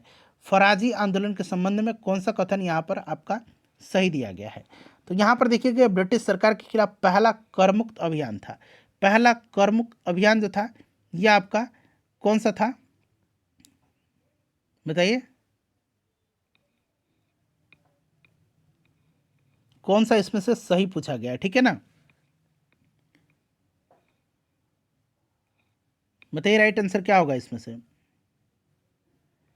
फराजी आंदोलन के संबंध में कौन सा कथन इसमें से सही है। सही है, हाँ ठीक है। सैयद अहमद बरेलवी इस आंदोलन के नेता थे, ठीक है ना। देखिए, फराजी आंदोलन ने ब्रिटिश भारत के खिलाफ पहला करमुक्त अभियान चलाया था और इसका नेतृत्व शरीयतुल्लाह खान और दादू मियाँ ने किया था, ठीक है। तो पहला स्टेटमेंट इसमें आपका सही दिया गया है और दूसरा जो है आपका इसमें सही नहीं है, ठीक है। यहाँ पर देखिए सर सैयद अहमद बरेलवी दिया गया है, तो ये आपका सही नहीं है, ये बहावी आंदोलन के नेता थे, ठीक है ना। तो ये आपका गलत है, पहला सही है। तो कौन सा, केवल एक राइट आंसर हो जाएगा। 1855 के दौरान संथाल विद्रोह का नेतृत्व करता निम्नलिखित में से कौन था, ठीक है। संथाल विद्रोह याद रखिएगा 1855, ठीक है, और सिद्धू कानू चांद भैरव। चलिए उसके बाद देखिएगा कि निम्नलिखित में से कौन सी घटना कालानुक्रमिक क्रम में अंतिम थी। अंतिम इसमें से कौन सी घटना थी ये आपको बताना, अंतिम घटना इसमें से कौन सी थी, बताइए राइट आंसर इसका क्या होगा। अब यहाँ पर देखिए, आत्मीय सभा का गठन हुआ था 1814 में, राजा राम मोहन राय ने किया था। बंगाल सती विनियम अधिनियम, ठीक है ना, विनियम अधिनियम, यह आपका 1829 की घटना है। विधवा पुनर्विवाह अधिनियम 1856 और वुड डिस्पैच 1854, ठीक है ना, डलहौजी के समय वुड डिस्पैच। तो सबसे अंतिम में यही है, ठीक है ना। चलिए, विधवा पुनर्विवाह अधिनियम 1856। नेक्स्ट क्वेश्चन है हमारा, यहाँ पर देखिए सुमेलित करना है और यहाँ पर आपको मिलान करके बताना है, ठीक है। तो चलिए यहाँ पर हम लोग एक एक करके मिला लेते हैं। देखिए टीबी मैकाले, तो ये आपको याद होगा, मैकाले का जो है आपका कौन सा हो जाएगा, ये आपका इसमें से देखिए अभी 3 ऑप्शन दिख रहे हैं, इसमें से तो नहीं दिख रहा है। लॉर्ड वेलेस्ली का, बताइए कौन सा हो जाएगा इसमें से। लॉर्ड, यहाँ पर देख लीजिए, पहले एक बार इसको भी देख लीजिए। सहायक संधि लॉर्ड वेलेस्ली का हो जाएगा, ठीक है ना। लॉर्ड वेलेस्ली का आपका हो जाएगा इसमें से कौन सा, सहायक संधि, ठीक है। तो यहाँ पर देखिए सहायक संधि दिया गया है। उसके बाद देखिएगा आपका मैकाले का अधोगामी निस्यंदन, ठीक है। लॉर्ड वेलेस्ली का हो गया डलहौजी का आपका व्यापकता का सिद्धांत और अस्थायी बंदोबस्त आपका कर्नवालिस का, ठीक है। तो यहाँ पर आप लोग मिला लीजिए। देखिए अगला प्रश्न है हमारा 108 नंबर की, कोल विद्रोह का सही भौगोलिक स्थान क्या था। कोल विद्रोह का, देखिए कोल विद्रोह की बात करते हैं तो 1831-32 की यहाँ पर दे भी रखा है, ठीक है ना। सही भौगोलिक स्थिति क्या था, तो फ्रेंड्स यहाँ पर हो जाएगा आपका right answer option number C, पूर्वी भारत, ठीक है ना, पूर्वी भारत हो जाएगा यहाँ पर। और ये छोटा नागपुर क्षेत्र के सिंहभूम क्षेत्र में रहने वाले कोल अंग्रेजों के आने तक अपने प्रमुखों के अधीन स्वायत्तता का आनंद ले रहे थे, लेकिन जैसे ही ब्रिटिश आए उनकी नीतियाँ आई, उनकी जो है उनसे इनकी स्वतंत्रता खतरे में पड़ गई थी, ठीक है। चलिए उसके बाद हम लोग नेक्स्ट क्वेश्चन कर लेंगे। अगला प्रश्न है हमारा कि निम्नलिखित में से कौन फारसी भाषा का समाचार पत्र मीरात अखबार से संबंधित है। तो मीरात उल अखबार जो था यह है किनका, तो फ्रेंड्स ये राजा राम मोहन राय का, ठीक है ना, याद रखिएगा। चलिए नेक्स्ट क्वेश्चन है हमारा कि बेलूथम्पी ने किस राज्य में अंग्रेजों के खिलाफ विद्रोह का नेतृत्व किया था। बेलूथम्पी ने, तो देखिए बेलूथम्पी ने जो किया था कहाँ पर किया था, तो बेलूथम्पी ने विद्रोह किया था 1808 में, ठीक है ना, त्रावणकोर में हुआ था, जो कि अभी बात करते हैं तो त्रावणकोर जो है केरल में है, वर्तमान दक्षिणी केरल में। और त्रावणकोर के दीवान को जो है अनुभव हुआ कि अंग्रेज राज्य के साथ अपने गठबंधन का दुरुपयोग कर रहे हैं और इस विद्रोह जो हुआ था सहायक संधि के वित्तीय भार और त्रावणकोर के आंतरिक मामलों में ब्रिटिश हस्तक्षेप से यह भड़का था विद्रोह। ठीक है, तो यहाँ पर आपका हो जाएगा त्रावणकोर। ठीक है, चलिए उसके बाद देखिएगा कि 1853 के चार्टर अधिनियम के संदर्भ में कौन सा कथन यहाँ पर सही दिया गया है, कौन सा कथन यहाँ पर आपका सही दिया गया है। ठीक है ना, तो यहाँ पर देखिएगा कि अधिनियम ने गवर्नर जनरल की परिषद के विधायी और कार्यकारी कार्यों को पृथक कर दिया। बिल्कुल यहाँ पर ये आपका सही दिया गया है। ठीक है, और यह पहली बार था जब भारतीय विधान परिषद में स्थानीय प्रतिनिधित्व था। यह भी आपका सही दिया गया है। तो दोनों के दोनों स्टेटमेंट यहाँ पर सही दिए गए हैं। तो इस प्रकार से आपका ऑप्शन सी हो जाएगा, दोनों 1 और 2। चलिए उसके बाद देखिए कौन सी घटना कालानुक्रम क्रम में पहली थी। पहली घटना इसमें से बताना है कि इसमें से पहली घटना कौन सी थी, बताइए। तो यहाँ पर देखिएगा आपका इसमें से तो पूछा गया पहली घटना कौन सी थी। तो पहली घटना इसमें से प्रथम आंग्ल डच युद्ध था। ठीक है ना, ये आपका 1652 से 54 तक था। ठीक है, याद रखिएगा। चलिए उसके बाद हम लोग नेक्स्ट क्वेश्चन कर लेंगे। हाँ, अगला यहाँ पर देख लीजिएगा, दूसरा आंग्ल मराठा युद्ध दे रखा है, दूसरा आंग्ल मराठा युद्ध। तो दूसरा आंग्ल मराठा युद्ध जो है ये आपका हो जाएगा 1799 से 1800, 1799 से आपका हो जाएगा 1800। ठीक है, उसके बाद यहाँ पर दे रखा है कौन सा, हैदराबाद द्वारा हस्ताक्षरित सहायक संधि। तो हैदराबाद के द्वारा 1798 में। ठीक है, और हैदर अली की मृत्यु जो है, हैदर अली की मृत्यु तो ये आपके दूसरा जो आपका युद्ध था आंग्ल मैसूर युद्ध, इसमें हुआ था 1780 में। तो सबसे पहले ये आपका हो जाएगा 1600 वाला घटना। चलिए उसके बाद हम लोग नेक्स्ट क्वेश्चन कर लेंगे। 1782 में हैदर अली की मृत्यु हुई थी। देखिए निम्नलिखित में से किस व्यक्ति ने द इंडियन एसोसिएशन की स्थापना किया था।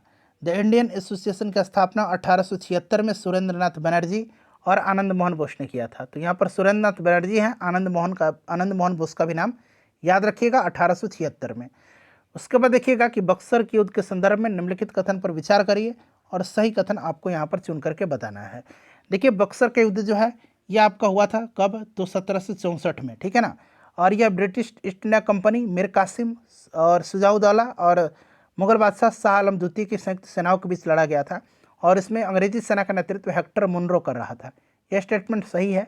इलाहाबाद की संधि वर्ष 1675 में हस्ताक्षरित किया गया था, यह आपका गलत दिया गया है।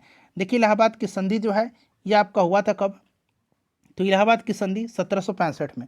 ठीक है ना, 1765 में। ठीक है, याद रखिएगा। तो ये गलत दिया गया है, तो केवल एक यहाँ पर राइट आंसर होगा। सही कौन सा है, तो केवल पहला। चलिए उसके बाद देखिए निम्नलिखित में से किसने कुशल अकर्मण्यता की नीति आरंभ किया था। कुशल अकर्मण्यता की नीति को जॉन लॉरेंस के द्वारा 1864 से 1869 तक भारत के वायसराय के रूप में अपने कार्यकाल के दौरान आरंभ किया गया था। तो यहाँ जॉन लॉरेंस याद रख लीजिए। देखिएगा कि ब्लैक होल त्रासदी निम्नलिखित में से किस शासक से जुड़ी हुई है। ब्लैक होल की घटना जो है ये जुड़ी हुई है किससे, तो ये नवाब सिराजुद्दौला से। ठीक है ना, 20 जून 1756 की रात को कलकत्ता के फोर्ट विलियम्स में यह घटित हुई थी, 20 जून 1756 को। देखिएगा कि निम्नलिखित में से कौन सी घटना कालानुक्रमिक क्रम में अंतिम थी, बताइए अंतिम घटना इसमें से कौन सी थी, ये आपसे पूछा गया है। तो कार्नवालिस संहिता की शुरुआत। ठीक है ना, कार्नवालिस संहिता की आरंभ जो है ये 1793 में हुआ था। ठीक है, 1793 में। बाकी देखिएगा पलासी के युद्ध 1757 में हुआ था। ठीक है ना, सालबाई की संधि जो है ये आपकी हुई थी कब, तो 1782 में। 1782 में, ये आपका 1757 में। और कार्नवालिस संहिता की शुरुआत हुई थी 1793 में। और कलकत्ता में सर्वोच्च न्यायालय की स्थापना ये आपका 1774 में किया गया था। ठीक है ना, 1774 में। तो सबसे अंतिम यही हो जाएगा कार्नवालिस संहिता। चलिए कार्नवालिस कोड। निम्नलिखित में से किस व्यक्तित्व ने 1857 के विद्रोह के लिए कहा कि विद्रोह विशुद्ध रूप से एक सैन्य विद्रोह था, न कि ब्रिटिश शासन को उखाड़ फेंकने का षड्यंत्र। यह स्टेटमेंट किसका था, तो स्टेटमेंट जॉन लॉरेंस का था। ठीक है ना, प्रथम भारतीय स्वतंत्रता संग्राम कहा था वीर सावरकर जी ने। ठीक है ना, वीडी सावरकर ने, याद रखिएगा। चलिए उसके बाद नेक्स्ट क्वेश्चन है कि निम्नलिखित में से कौन सा 1857 के विद्रोह का तात्कालिक कारण था। 1857 की क्रांति का तत्कालिक कारण पूछा गया है, बताइए राइट आंसर क्या होगा इसका। तो यहाँ पर आप देख सकते हैं नई शुरू की गई जो एनफील्ड राइफल थी, ठीक है ना, एनफील्ड राइफल में ग्रीस कारतूस का उपयोग, ठीक है ना, जिसमें कि सूअर की चर्बी होता था, गाय की चर्बी होती थी। ऑप्शन डी यहाँ पर राइट आंसर हो जाएगा, ठीक है। चलिए उसके बाद देख लीजिएगा मिलान करना है अधिनियम और वर्ष। लाइसेंसिंग एक्ट जो है, लाइसेंसिंग अधिनियम, तो ये आपका हो जाएगा 1857, ठीक है, 1857। प्रेस और पुस्तक रजिस्ट्रीकरण अधिनियम, तो ये आपका हो जाएगा 1867, ठीक है। वर्नाक्यूलर प्रेस एक्ट, तो फ्रेंड्स ये आपका 1878। और भारतीय विश्वविद्यालय अधिनियम, ये आपका 1904, लॉर्ड कर्जन की घटना, समय की घटना है ये, ठीक है ना। तो ये याद रखिएगा 3 4 2 1 राइट आंसर हो जाएगा, 3 4 2 1 जो कि ऑप्शन बी में है। चलिए उसके बाद नेक्स्ट क्वेश्चन हमारे कि प्रथम अकाल आयोग का अध्यक्षता किसने किया था। तो प्रथम अकाल आयोग की अध्यक्षता किया था रिचर्ड स्ट्रेची ने, ठीक है ना, रिचर्ड स्ट्रेची ने। लॉर्ड लिटन के कार्यकाल के दौरान अकाल का प्रकोप हुआ था और अकाल की स्थिति की जांच के लिए सर रिचर्ड स्ट्रेची की अध्यक्षता में अकाल आयोग का गठन किया गया था। चलिए उसके बाद देख लीजिएगा कि 1902 में नियुक्त फ्रेजर आयोग किससे संबंधित था। फ्रेजर कमीशन जो था यह संबंधित था पुलिस और सैन्य सुधार से, ठीक है ना। और ये आपके लॉर्ड कर्जन के समय की घटना है ये, ठीक है। एंड्रू फ्रेजर की अध्यक्षता में पुलिस आयोग की स्थापना वर्ष 1902 में किया गया था। तो यहाँ पर ऑप्शन ए राइट आंसर हो जाएगा। उसके बाद देखिएगा कि स्वामी दयानंद सरस्वती के संदर्भ में निम्नलिखित में से जो है कौन सा सही नहीं है। सही नहीं पूछा गया भाई, ध्यानपूर्वक बताइएगा कि सही कौन सा इसमें से नहीं है। तो यहाँ पर देखिएगा कि लाला लाजपत राय ने वैदिक मूल्यों की अवहेलना की और स्वामी दयानंद के सिद्धांतों का विरोध किया, यह आपका सही नहीं है, ठीक है ना। लाला लाजपत राय स्वामी दयानंद सरस्वती के प्रबल समर्थक थे और वैदिक आदर्शों और आर्य समाज के ये देशभक्त थे, तो ये वाला आपका राइट हो जाएगा। 1875 में आर्य समाज की स्थापना हुई थी, ये सही दिया गया है, ठीक है ना। बाकी सब सही है, ये वाला सही नहीं है, इसीलिए ऑप्शन बी राइट आंसर होगा इसका, ठीक है। देख लीजिए सत्यार्थ प्रकाश जो है ये आपकी दयानंद सरस्वती की रचना है। निम्नलिखित घटनाओं पर जो है विचार करें और कालक्रम के अनुसार इसको व्यवस्थित करना है। तो एक एक करके इसको हम देख लेते हैं, ठीक है ना। तो सबसे पहले हम बात करते हैं वांडीवास का युद्ध, तो ये 1760 की घटना है। पोर्टोनोवा का युद्ध की बात करते हैं, तो फ्रेंड्स ये पोर्टोनोवा युद्ध जो है ये आपका हो जाएगा कब, तो 1781 की, ठीक है। अंबूर का युद्ध जो है, अंबूर का युद्ध, तो ये आपका 1749 का, ठीक है ना। और देखिए हुगली का युद्ध, तो ये आपका हो जाएगा 1759 का, ठीक है ना। तो ये क्रम आपको कालानुक्रम में व्यवस्थित करना है। तो कौन सा राइट आंसर हो जाएगा, ऑप्शन बी हो जाएगा। देखिए 3 4 1 2, यानी कि 3 1749, फिर 1759, 4 मतलब 1, ठीक है ना, 60 और 81, तो ऑप्शन बी राइट आंसर हो जाएगा। चलिए राजस्व निपटान की इजरा प्रणाली जो थी, इजारा प्रणाली प्रथम बार निम्नलिखित में से किस शासक के शासनकाल में शुरू हुआ था। इजारा प्रणाली, तो इजारा प्रणाली को जो है जहांदार शाह के समय में, ठीक है ना। जहांदार शाह को लंपट मूर्ख भी कहा जाता है, याद रखिएगा। चलिए उसके बाद 126 नंबर क्वेश्चन है, मिलान करना है। चलिए बताइएगा अवध का क्या हो जाएगा यहाँ पर, तो बुरहान उल मुल्क, ठीक है ना। उसके बाद हैदराबाद के, तो ये निज़ामुल मुल्क हो जाएगा। बंगाल का आपका मुर्शिद कुली खान, ठीक है। और केरल का मार्तंड वर्मा, ठीक है, केरल का मार्तंड वर्मा। तो इस प्रकार से देखा जाए तो ऑप्शन यहाँ पर आपका सी राइट आंसर है। चलिए उसके बाद देख लीजिएगा करनाल का प्रसिद्ध युद्ध किन के बीच लड़ा गया था। करनाल का प्रसिद्ध युद्ध, करनाल के युद्ध जो हुआ था फ्रेंड्स ये आपका 1739, याद रखिएगा करनाल के युद्ध। इसमें प्रसिद्ध फारसी राजा और सैन्य नेता नादिर शाह के लिए एक महत्वपूर्ण जीत को चिन्हित किया, ठीक है। तो यहाँ पर नादिर शाह और मोहम्मद शाह यहाँ पर राइट आंसर हो जाएगा, ठीक है। देखिएगा उत्तरी भारत में करनाल में जो है मुगल सम्राट मोहम्मद शाह की बड़ी सेना को निर्णायक रूप से पराजित किया था, ठीक है ना। चलिए नादिर शाह। चलिए उसके बाद नेक्स्ट क्वेश्चन कर लेंगे, अगला प्रश्न है हमारा। और नादिर शाह 1739 में आक्रमण भी किया था, मयूर सिंहासन को यहाँ से लेकर भी गया था, ईरान का नेपोलियन इसको कहा जाता है। देखिए कालावधि जो है निम्नलिखित यात्रियों की कालावधि पर विचार करें और कालानुक्रमिक सही क्रम आपको बताना है। तो विलियम हॉकिंस का यहाँ पर हो जाएगा 1609, ठीक है। जॉन सोरमन का क्या हो जाएगा, तो यहाँ पर देखिएगा जॉन सोरमन का हो जाएगा आपका 1715। थॉमस रो का आपका क्या हो जाएगा, थॉमस रो का भी आपका हो जाएगा इसमें से 1715, ठीक है ना।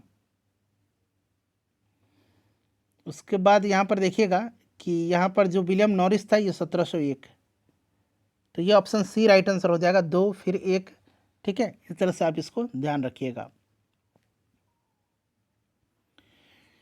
चलिए उसके बाद नेक्स्ट क्वेश्चन हमारा कि मराठा प्रशासन के अधीन निम्नलिखित में से कौन सी सबसे निचली इकाई है।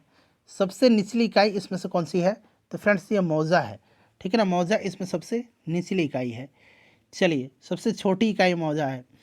चलिए उसके बाद नेक्स्ट क्वेश्चन हम लोग कर लेंगे कि मराठा प्रशासन में जामदार शब्द को किस नाम से जाना जाता था।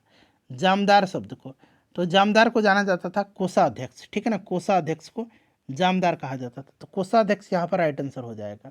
ठीक है, चलिए भूमिधारक जाति जो था, एक भूमिधारक जाति, इसको भूमिया कहा जाता था।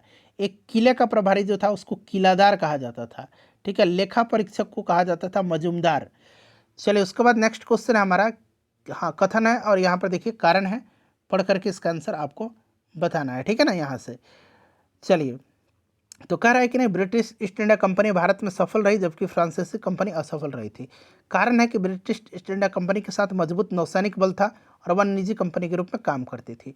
दोनों स्टेटमेंट बिल्कुल करेक्ट है और बिल्कुल ये आर जो है ना, ये कथन की सही व्याख्या कर रहा है। तो ऑप्शन डी राइट आंसर इसका हो जाएगा। देखिए निम्नलिखित में से किस मुगल शासक के शासनकाल के दौरान प्लासी का युद्ध हुआ था। बताइए, अच्छा क्वेश्चन है। प्लासी का युद्ध 1757 में हुआ था और उस समय आलमगीर द्वितीय था। ठीक है ना, आलमगीर द्वितीय था। प्लासी का युद्ध हुआ था आपके बंगाल के नवाब सिराजुद्दौला और अंग्रेजों के बीच में। ठीक है, और मुगल बादशाह आलमगीर द्वितीय था उस समय। चलिए नेक्स्ट क्वेश्चन है कि निम्नलिखित में से किसने फ्रांसीसी शासक डुप्लेसी को नवाब की उपाधि प्रदान किया था। डुप्लेसी को नवाब की उपाधि प्रदान किया था किसने, तो फ्रेंड्स ये मुजफ्फर जंग ने किया था। ठीक है ना, मुजफ्फर जंग ने किया था, मुजफ्फर जंग ने। ठीक है, याद रखिए दक्कन के सूबेदार मुजफ्फर जंग ने।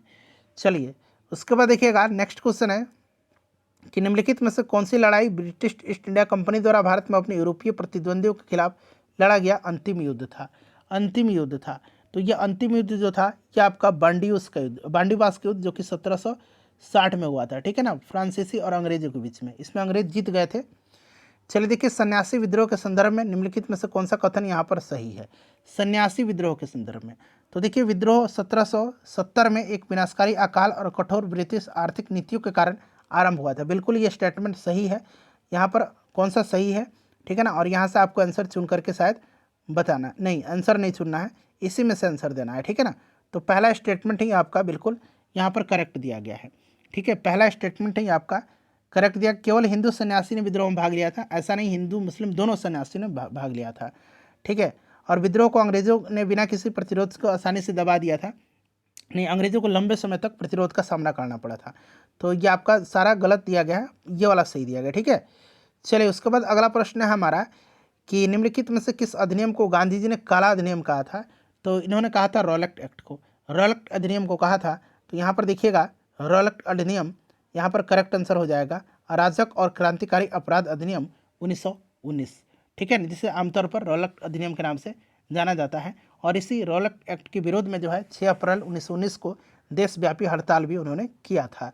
ब्रिटिश भारत में स्वशासन को बढ़ावा देने के लिए भारतीय छात्रों के लिए एक केंद्र के रूप में London Indian home rule society का स्थापना किसने किया था। तो ये किया था किसने, तो श्यामजी कृष्ण वर्मा ने 1905 में। ठीक है ना, याद रखिएगा श्यामजी कृष्ण वर्मा ने किया था। स्वदेशी आंदोलन के दौरान निम्नलिखित में से किसने स्वदेश गीतांजलि लिखा था। स्वदेश गीतांजलि लिखा था किसने, तो फ्रेंड्स ये लिखा था किसने, सुब्रमण्यम भारती ने। ठीक है ना, सुब्रमण्यम भारती ने लिखा था, याद रखिएगा सुब्रमण्यम भारती ने लिखा था। चलिए उसके बाद हम लोग अगला प्रश्न करेंगे कि निम्नलिखित कथन पर विचार करिए और यहाँ से सही कथन चुन करके आपको बताने हैं कि इसमें से कौन सा कथन आपका सही दिया गया है। देखिए अष्टप्रधान को उनकी सेवाओं के बदले जागीर दी जाती थी। ठीक है, तो यहाँ पर यह आपका गलत दिया गया है और अष्टप्रधान के सभी अधिकारियों से अपेक्षा की जाती थी कि वो राज द्वारा आवश्यकता पड़ने पर सैन्य अभियानों में भाग ले। यह आपका गलत दिया गया है। ठीक है, अष्टप्रधान की बात करते हैं तो देखिए राज्य के खजानों से भुगतान किया जाता था अष्टप्रधान को प्रत्यक्ष रूप से। ठीक है ना, तो ये आपका गलत हो गया। और यहाँ पर देखिएगा शिवाजी के शासनकाल के दौरान इसमें अधिकांश पद न तो अस्थायी थे और न ही वंशानुगत। हालांकि बाद में मुगल साम्राज्य ने मनसबदारों के समान हो गए मुगल साम्राज्य की तरह पंडित राव और न्यायाधीश को छोड़कर के सभी अधिकारियों को सेना अभियान में भाग लेने की उम्मीद की जाती थी। सभी को नहीं, कुछ पद थे जैसे कि मैंने बता दिया पंडित राव और न्यायाधीश को छोड़ करके। तो दोनों सही है, मतलब दोनों गलत है। तो ना तो एक सही है और ना तो दो है। चलिए देखिए, निम्नलिखित में से कौन सा संगठन बर्रा डकैती के लिए जिम्मेदार था। बर्रा डकैती याद रखिएगा, बर्रा डकैती ये 1908 की घटना है। ठीक है, बर्रा डकैती 1908 की जो क्रांतिकारी गतिविधि की घटना थी, और क्रांतिकारी गतिविधियों के लिए धन जुटाने के लिए पुलिन दास के नेतृत्व में ढाका अनुशीलन समिति के द्वारा ढाका जो आपका बर्रा डकैती था इसका आयोजन किया गया था। तो यहाँ पर right answer option number B हो जाएगा, पुलिन दास, याद रखिएगा। चलिए, भारतीय राष्ट्रीय कांग्रेस के निम्नलिखित में से किस सत्र के दौरान अखिल भारतीय युवा कांग्रेस अस्तित्व में आई थी। तो फ्रेंड्स ये कलकत्ता अधिवेशन 1928 के दरमियान में आया था। ठीक है ना। चलिए नेक्स्ट क्वेश्चन हमारा कि निम्नलिखित में से कौन सी घटना कालानुक्रम के अनुसार सबसे अंतिम थी। तो यहाँ पर देखिए सबसे अंतिम घटना पूछा गया है इसमें से। तो सबसे अंतिम घटना होम रूल लीग की स्थापना है। ठीक है ना, 1916 होगा ना, 1916। ठीक है ना। उसके बाद यहाँ पर देख लीजिएगा आपकी बर्रा डकैती, अभी मैंने आपको बताया था बर्रा डकैती के बारे में। ठीक है, बर्रा डकैती के बारे में 1908 की यह घटना है। रामोसी किसान सेना का गठन महाराष्ट्र में 1879 वासुदेव बलवंत फड़के ने किया था। और बारिशाल सम्मेलन की बात जो है, बारिशाल सम्मेलन ये 1906 की है।